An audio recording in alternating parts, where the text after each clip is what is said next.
never planned to tell this story, not because it is dramatic or unbelievable, but because every time I think about where it started, my chest tightens with the same confusion I felt that day. I was just an ordinary person trying to keep life simple, hiding in routines, believing that if I stayed invisible, nothing would change me. I wore the same clothes, spoke the same way, laughed at the same jokes, and told myself I was comfortable. Or maybe I was just afraid. Afraid of questions I had never allowed myself to ask. Afraid of mirrors that might show me something I wasn't ready to see. The accident didn't feel like an accident at first. It felt like a small mistake, the kind people laugh about later. A mix-up at the clinic. A label placed on the wrong file. A prescription I trusted without reading twice because I had no reason to doubt it. That's the strange part about life-changing moments. They don't announce themselves. They arrive quietly, politely, pretending to be nothing. I remember standing at the pharmacy counter, tapping my fingers, thinking about dinner, bills, deadlines. I didn't know I was holding the first domino. The first week passed like any other. Then the second. Subtle things began to shift, things I couldn't explain and didn't want to. My emotions felt louder, closer to the surface, like someone had turned up the volume on feelings I'd kept muted my whole life. A song on the radio made my eyes burn. A stranger's smile lingered in my mind longer than it should have. I told myself I was tired. I told myself everyone feels strange sometimes. Denial is comforting because it sounds logical. Then came the mirror moments. I would catch my reflection and feel a pause, a hesitation, like my brain needed an extra second to process what it was seeing. My face looked softer somehow, not different enough for anyone else to notice, but enough for me to feel unsettled. Or intrigued. That part scared me the most. I had spent years burying certain thoughts so deep that even I forgot they were there. Now they were floating up, uninvited, refusing to sink again. At night, when the house was quiet, I found myself opening drawers I never opened before. Touching fabrics I had once told myself were not meant for me. It wasn't desire the way people assume, it was recognition. Like meeting a version of myself I had locked away for safety. My hands trembled the first time I held that soft piece of clothing, not because it was forbidden, but because it felt familiar. And familiarity can be terrifying when it challenges everything you thought you knew. The changes continued, slow but relentless. My thoughts softened. My reactions changed. The way I carried myself shifted without permission. Friends said I seemed calmer, kinder. Someone joked that I had changed, that something about me felt different. I laughed along, but inside, panic and curiosity were fighting for control. I didn't know yet that the hormone, the accidental one, was quietly rewriting me, line by line, emotion by emotion. The truth hit me the day I finally read the label carefully. My heart stopped, then raced, then sank. I sat on the edge of my bed holding that small container, realizing this wasn't just a mistake. It was a door I never knew existed, now wide open. Fear screamed at me to shut it, to go back, to fix everything. But another voice, softer and braver, whispered something I had never allowed myself to hear before. What if this isn't ruining you? What if this is revealing you? That night, I didn't sleep. I lay there staring at the ceiling, feeling my old identity and a new one collide inside my chest. I knew nothing would ever be the same again. And deep down, beneath the fear, there was a quiet, undeniable sense of truth forming, waiting to be spoken.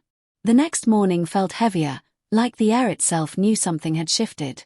I moved through my routine with a strange awareness, noticing my hands, my voice, my posture, as if I were observing myself from a distance. The container sat hidden in my bag, but it felt loud, like it was humming with secrets. I told myself I would stop immediately, call the clinic, correct the mistake, return to normal. That's what a sensible person would do. Yet every time I imagined undoing it, a tight sadness wrapped around my chest. I wasn't losing something. I was being asked to give something up, something I hadn't known I needed until it was there. Days passed, and with each one, the internal conflict grew sharper. I started noticing how people looked at me differently, not with suspicion, but with warmth. Conversations felt deeper. Emotions flowed instead of crashing. I cried one evening over a memory from childhood I hadn't thought about in years, realizing how often I had been told to be strong, to be quiet, to not feel so much. Now I felt everything, and it was overwhelming and beautiful at the same time. I began experimenting in small, secret ways. Changing how I styled my hair when no one was watching. Choosing softer colors without thinking. Letting my movements be natural instead of controlled. Each tiny step felt like crossing an invisible line, and yet, nothing bad happened. The world didn't collapse. The sky didn't fall. Instead, I felt lighter, like I had been holding my breath for years and was finally allowed to exhale. But fear doesn't disappear just because truth feels good. It adapts. It whispers about consequences, about family, about friends, about labels that stick forever.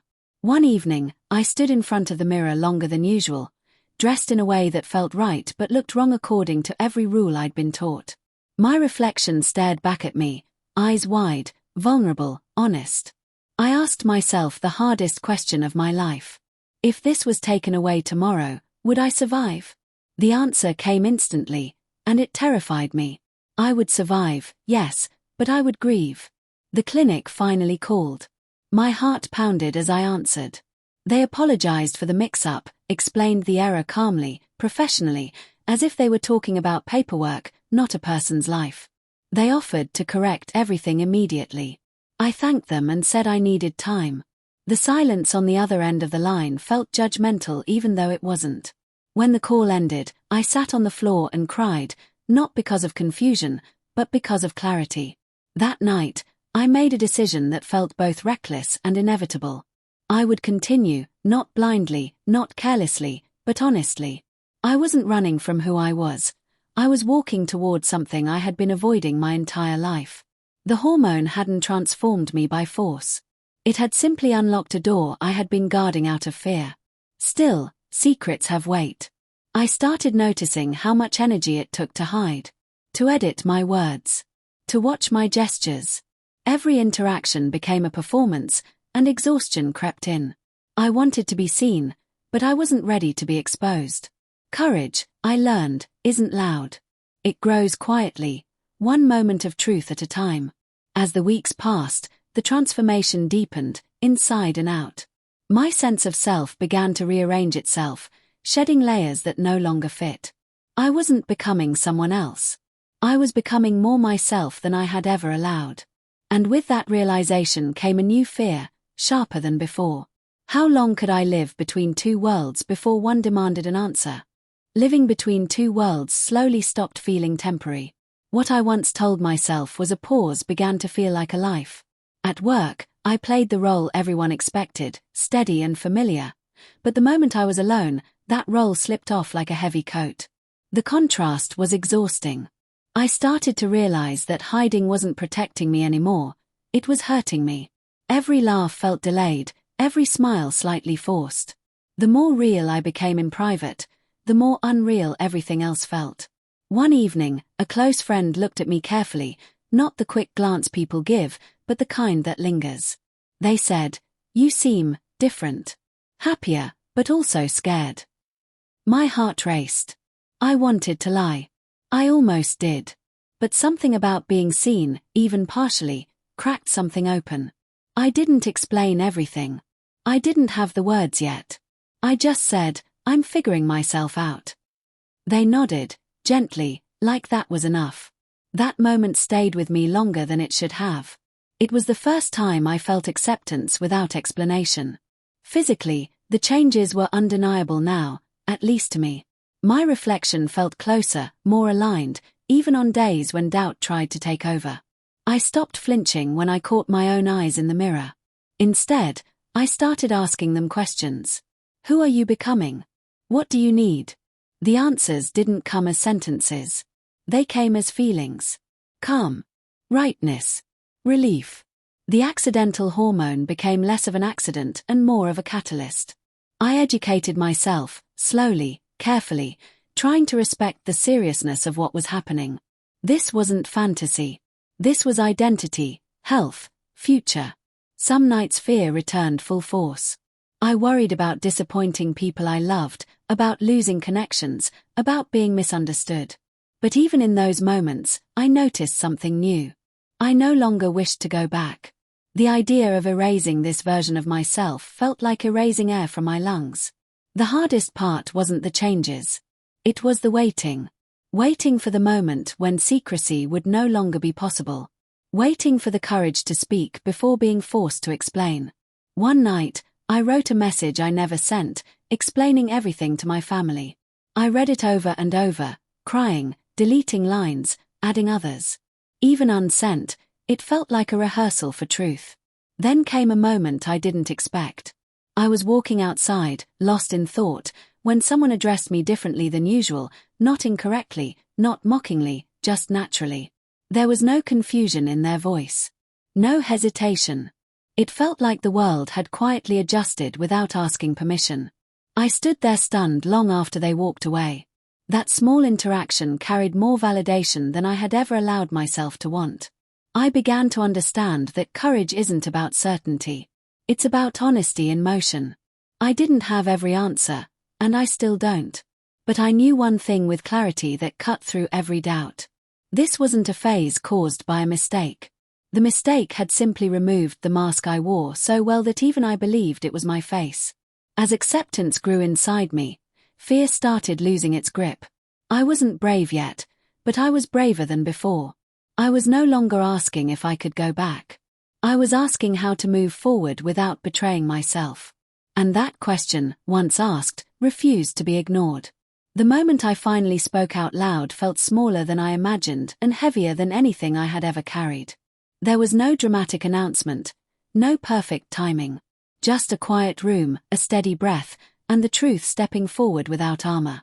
My voice shook, not because I was unsure, but because I cared. I explained the accident, the confusion, the changes, and the realization that followed.